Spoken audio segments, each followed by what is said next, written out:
അസ്സലാമു അലൈക്കും വറഹ്മത്തുള്ളാഹി വബറകാതുഹു. പ്രിയമുള്ളവരെ, നാളെ കേരളം പോളിംഗ് ബൂത്തിലേക്ക് പോവുകയാണ്. അപ്പോൾ ഇന്നത്തെ നമ്മുടെ മുന്നിലുള്ള ചോദ്യം, ആർക്ക് വോട്ട് ചെയ്യണം എന്നാണ്. ഇന്ത്യ എന്ന് പറയുമ്പോൾ അതൊരു പൂന്തോപ്പാണ്.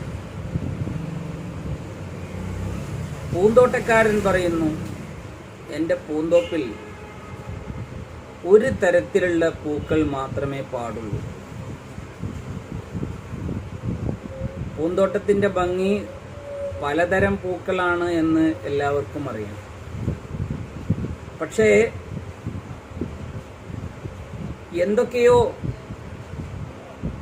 ഗൂഢലക്ഷ്യങ്ങൾ ഉള്ളിൽ വെച്ചുകൊണ്ട് ഈ പൂന്തോട്ടക്കാരൻ പറയുകയാണ്, എൻ്റെ പൂന്തോട്ടത്തിൽ ഒരു തരം പൂക്കൾ മാത്രമേ ഞാൻ വളരാൻ അനുവദിക്കുകയുള്ളൂ എന്ന് പറഞ്ഞാൽ,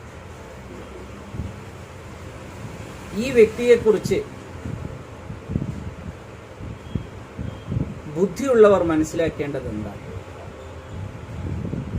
ഇയാൾക്ക് ഈ പൂന്തോട്ടത്തിനോട് ഒരു താല്പര്യവുമില്ലെന്നും പൂന്തോട്ടത്തിൻ്റെ വളർച്ചയല്ല ഇയാളുടെ ലക്ഷ്യമൊന്നും, പൂന്തോട്ടത്തെ ഇല്ലായ്മ ചെയ്യലാണ് ഇയാളുടെ നിഗൂഢ ലക്ഷ്യമെന്നും ബുദ്ധിയുള്ളവർ മനസ്സിലാക്കിയാൽ അവരെ കുറ്റപ്പെടുത്താനൊക്കില്ല. കേരളം നാളെ പോളിംഗ് ബൂത്തിലേക്ക് പോകുമ്പോൾ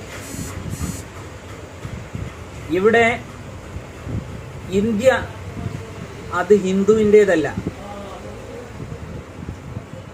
ഹിന്ദുവിന് എഴുതി കൊടുത്ത സ്ഥലമല്ല ഇന്ത്യ, മുസ്ലിമിൻ്റേതുമല്ല, ഇസ്ലാമിൻ്റെ പേരിൽ തീരെഴുതപ്പെട്ടതല്ല ഇന്ത്യ, ക്രിസ്ത്യാനിയുടേതുമല്ല. പക്ഷേ ഇന്ത്യക്കാരുടേതാണ്. ഹിന്ദുവും മുസ്ലിമും ക്രിസ്ത്യാനിയും ജൈനനും ബുദ്ധനും ഒക്കെ, പാഴ്സിയും അതുപോലെ തന്നെ സിഖുകാരനും എല്ലാം ഒരുമിച്ച് പലതരം പൂക്കളായി നിലകൊള്ളുന്ന ഒരു പൂന്തോട്ടമാണ് ഇന്ത്യ. അതാണ് ഗാന്ധിയുടെ ഇന്ത്യ, അതാണ് നെഹ്റുവിൻ്റെ ഇന്ത്യ. ഇവിടെ നമ്മുടെ ഇന്ത്യ അതിൻ്റെ ശരിയായ അർത്ഥത്തിൽ നാം ഉൾക്കൊള്ളേണ്ട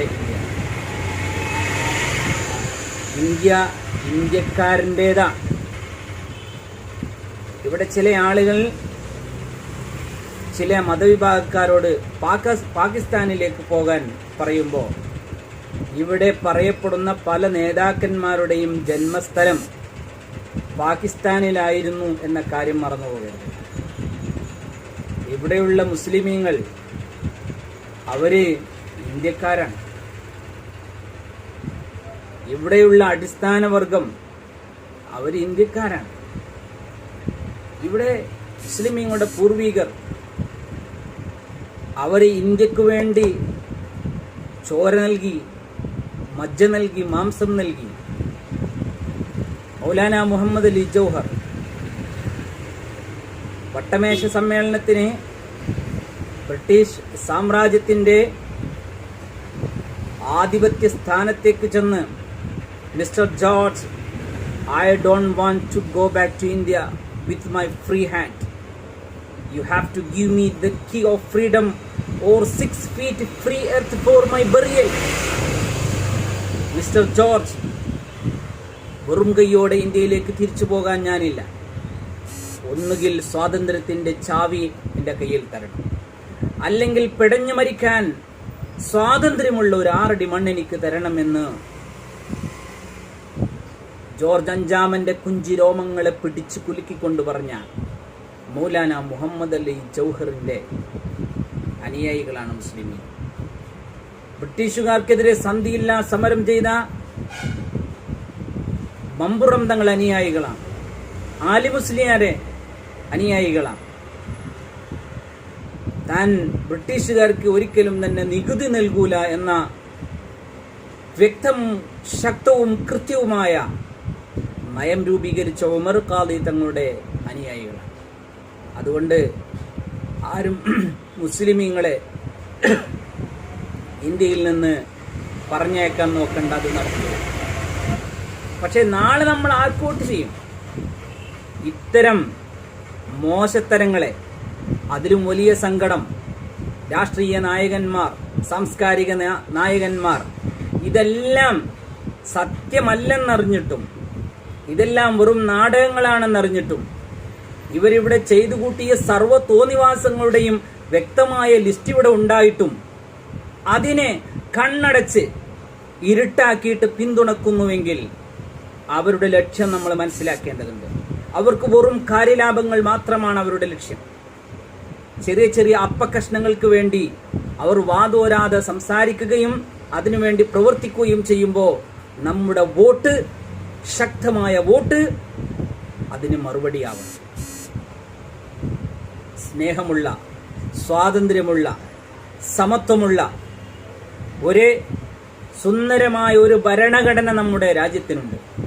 ആ ഭരണഘടനയ്ക്ക് പോലും പല്ലളിച്ച് കാണിക്കുന്ന, ആ ഭരണഘടനയുടെ സംസ്ഥാപനത്തിന്റെ ഏറ്റവും വലിയ